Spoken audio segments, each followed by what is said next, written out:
Hi friends, आपको मैं फिर से स्वागत करता हूँ अपने चैनल में, जिसका नाम है the amazing fact in the world. इसे लाइक सब्सक्राइब कर दीजिएगा और ज़्यादा व्यूज़ लाने की कोशिश करिएगा। पहले पार्ट में हमने पढ़ा था कि संख्या पद्धति के बारे में पढ़ा था कि परिमेय संख्या तक रेशनल से नंबर तक हमने पढ़ा था। पार्ट 2 में हम पढ़ने जा रहे हैं परिमेय संख्या इरेशनल नंबर के बारे में कि क्या होता है। इससे पहले जब पार्ट शुरू करें, आप सभी को हैप्पी टीचर्स डे, अध्यापक दिवस की हार्दिक शुभकामनाएं। अब आगे पढ़ते हैं संख्या पद्धति पार्ट 2। अपरिमेय संख्या क्या होती है, इरेशनल नंबर क्या होती है।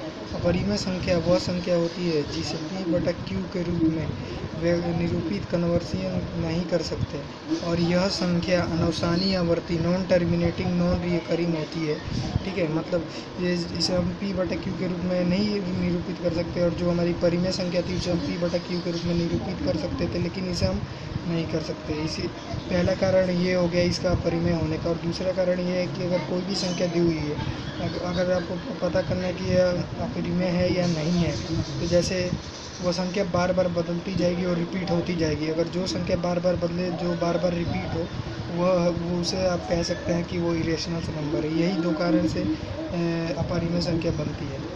जैसे फॉर एग्जांपल में है √2, √3, √4, √9, आप एग्जेक्ट्रा आप कुछ भी दे सकते हैं। अब देखते हैं वास्तविक संख्या क्या आती है। वास्तविक संख्या अपरिमेय संख्या और परिमेय संख्या से मिलकर बनता है। ठीक है, वास्तविक संख्या को इंग्लिश में रियल नंबर के नाम से जाना जाता है।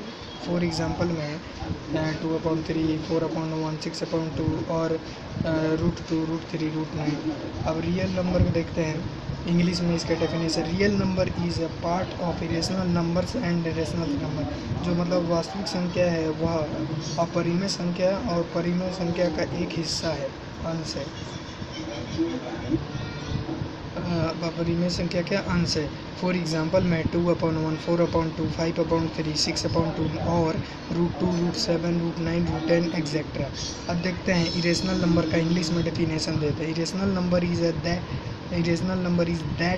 Number is not conversion right on p/q। मतलब इसका मतलब हुआ कि अपरिमेय संख्या को हम कन्वर्शन मतलब निरूपित करना होता है। अपरिमेय संख्या को हम p/q के रूप में निरूपित नहीं कर सकते, और इसका एग्जांपल मैंने आपको हिंदी में दे चुका है। देखिए इधर एग्जांपल दिया हुआ। अब आगे चलते हैं और पढ़ते हैं। -2/3 तथा 1/4 के बीच एक परिमेय संख्या ज्ञात कीजिए। देखिए इसका फॉर्मूला है। अगर हमें एक परिमेय संख्या ज्ञात करनी है तो हम इसका फॉर्मूला याद रखिए। जब जितनी परिमेय संख्या ज्ञात करनी है उसमें एक प्लस कर देंगे, और जो प्लस करके आया उधर इधर हम लिख लेंगे। जैसे हमारा प्लस करके 2 आया तो और इधर लिखेंगे -2/3 है, कोमा माइनस और 1/4 है, तो -2/3 मल्टीप्लाई ये 2 है ना, तो इधर अंश में भी 2 लिखेंगे और हर में भी 2 लिखेंगे। तो ये इससे मल्टीप्लाई करेंगे, 2 दूनी 4 तो -4, 3 दूनी 6 तो 6 आ गया। ठीक है, अब ये सेकंड को भी इसी तरह करेंगे। जो कोमा के बाद था 1/4 मल्टीप्लाई 2/2 इक्वल टू 2×2 4 दूनी 8, तो लिख दिया मैंने। अब -4/8 जो हमारा ये मल्टीप्लाई करके आंसर आए उसको हम लिखेंगे -4/6, 2/8, और जो बीच की संख्या है उसे लिख देंगे -3/6। हमें एक ही संख्या लिखनी है। एक क्वेश्चन है, क्या 0 एक परिमेय संख्या रेशनल नंबर है? क्या आप p/q के रूप में लिख सकते हैं जहां p और q पूर्णांक है और q = 0 नहीं है?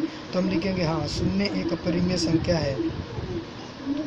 लिखेंगे हाँ 0 एक परिमेय संख्या है, क्योंकि ये अगर हम इसे मान के चलें कि ये ऊपर 0 है, अंश में 0 रखें और हर में 1 रखें, तो अब इसे p/q के रूप में निरूपित कर सकते हैं। इसीलिए यह सत्य है, क्योंकि अगर मैं इसे अगर लिख दूं, अगर हर की जगह हर में लिख दूं मैं 0, तो यह एक परिमेय संख्या रेशनल नंबर नहीं होगा। क्योंकि रेशनल नंबर का क्या रूल था कि q = 0 नहीं है, लिखा भी हुआ है इधर कि q = क्वेश्चन ही में लिखा हुआ है कि q = 0 नहीं है, p/q के रूप में लिखना है।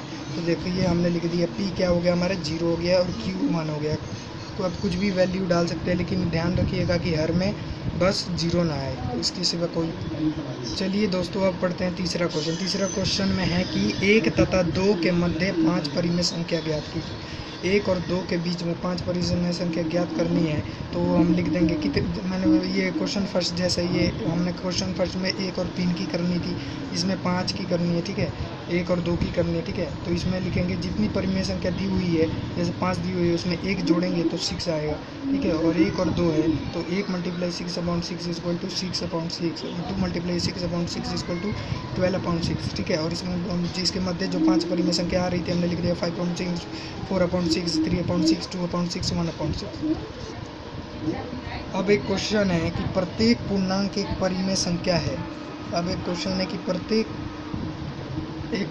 प्रत्येक पूर्णांक एक परिमेय संख्या है। All integers are a rational number, तो हम लिखेंगे सत्य, क्योंकि पूर्णांक धनात्मक पॉजिटिव टर्मिनल और ऋणात्मक नेगेटिव टर्मिनल से मिलकर बनता है, और परिमेय संख्या या तो धनात्मक होता है या तो ऋणात्मक होता है। एग्जाम्पल -5/1, -4/1, 0/1 और 1/2 और 2/3,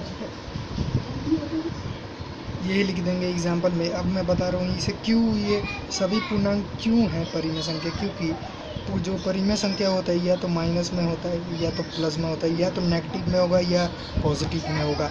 जैसे हम इधर लिखते हैं कोई -2/4, तो ये क्या है, ये नेगेटिव में है, इसका अंश देखिए आप, नेगेटिव में है। और अगर मैं 4/2 लिख लूँ, ये पॉजिटिव में है। इसीलिए हम कह सकते हैं कि प्रत्येक पूर्णांक एक परिमेय संख्या है, ठीक है। All integers are rational numbers, true, that's true answer, ठीक है। ओके, अब आगे चलते हैं। प्रत्येक परिमेय संख्या एक पूर्णांक है, मतलब क्वेश्चन को समझिए।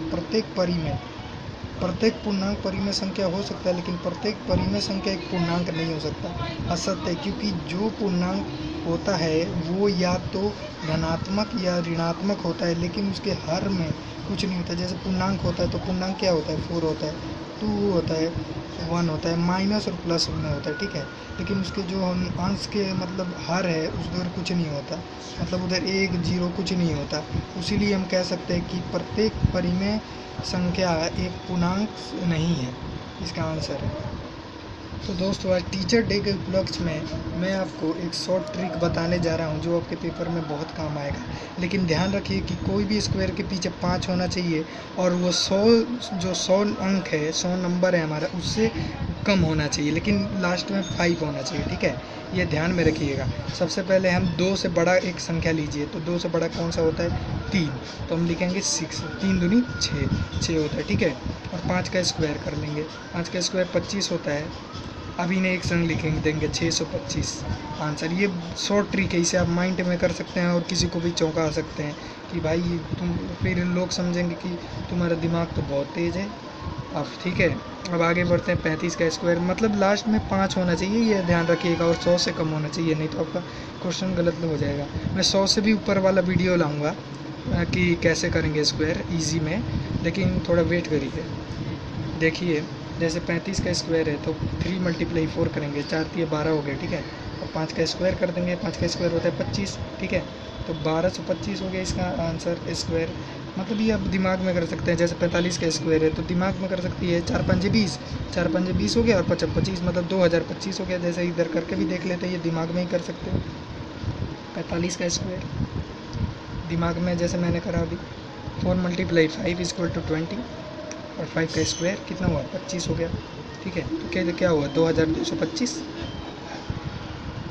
नहीं सॉरी 2025 हो गया, जैसे मैंने कहा था, आंसर आ गया हमारा। ऐसे ही आप और भी 55 का स्क्वायर निकाल सकते हैं, 65 का स्क्वायर निकाल सकते हैं, लेकिन ध्यान रखना लास्ट में 5 हो, और हमें बस एक ही संख्या अधिक लेकर उससे मल्टीप्लाई करनी है। और दोस्तों, मैं आपको एक जापानीज़ मल्टीप्लाई भी बता देता हूँ कैसे करते हैं। जैसे 12 है मल्टीप्लाई 11 है, तो उसे हम ऐसे लिखेंगे, 1 है इधर तो 1 डंटी खींचेंगे, 2 है तो इधर 2 डंटी खींचेंगे, फिर 1 है इधर 1 डंटी, फिर 1 है इधर 1 डंटी। दोस्तों, अब मैं आपको जापानीज़ मल्टीप्लाई सिखाऊंगा।